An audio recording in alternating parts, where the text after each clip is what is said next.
L'ensemble de mes clients de la région sont des clients historiques et on a voulu redonner du sens à notre capacité de pouvoir manager.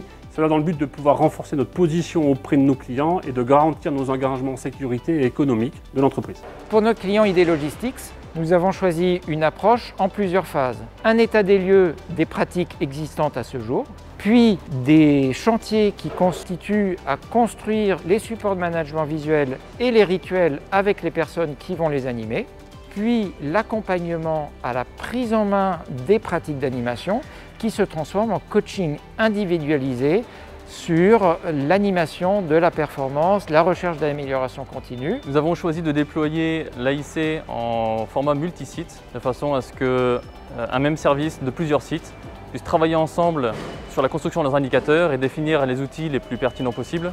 L'AIC a bien accroché sur le site de Broubières 2 puisque déjà on avait une culture du brief au niveau de la préparation. L'AIC nous a permis justement de l'affiner et de faire de la communication ascendante et descendante qui permettent justement de faire participer nos opérateurs en tant qu'acteurs et plus spectateurs. L'AIC pour moi ça m'apporte une communication avec mon équipe plus ouverte. Ça me permet d'avoir une traçabilité sur ce qu'on fait, avoir un support visuel sur notre suivi d'activité et de pouvoir remonter grâce à ce suivi visuel aux responsables de service les indicateurs. Je me suis rendu compte qu'on avait un besoin pour communiquer parce qu'il y avait plein d'infos qu'on ratait et rien de tel que quelqu'un de terrain qui va nous faire les bonnes remontées pour progresser et avancer sur les manquements. On enlève une espèce de frustration parce qu'on leur donne les infos au jour J. Pour passer une information, on était obligé de la passer 10 fois avant, donc aller voir chaque opérateur.